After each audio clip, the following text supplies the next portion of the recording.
Hai guys, bagi para lelaki ataupun dia rasa dia lelaki dan bertelur, okey, dengar sini elok-elok.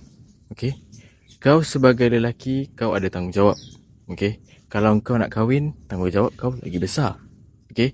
Jadi, apa asas-asas yang kau perlukan untuk kau menghadapi cabaran hidup yang keras ni? Okey.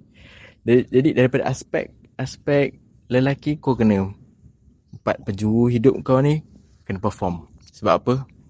Tanggungjawab lelaki apa-apa, lelaki akan dipersalahkan dulu. Betul? Lelaki juga adalah ketua keluarga akan datang. Betul? Okay? Jadi kau dengar elok-elok.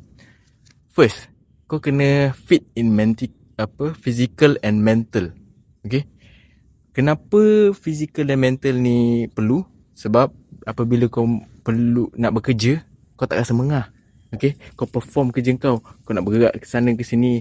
Okay? Nak ambil anak kau nanti. Lepas tu kau nak kena angkat baju di ampaian. Jadi benda-benda macam tu kena physical fit and juga mental. Sebab apa mental? Sebab dalam banyak-banyak cabaran ataupun dugaan bila dah berumah tangga ataupun kau sendiri bujang, banyak kau bermain dengan mental kau. Tapi kalau muda pun kau dah kalah dengan mental kau, otak kau satu, kau kosong.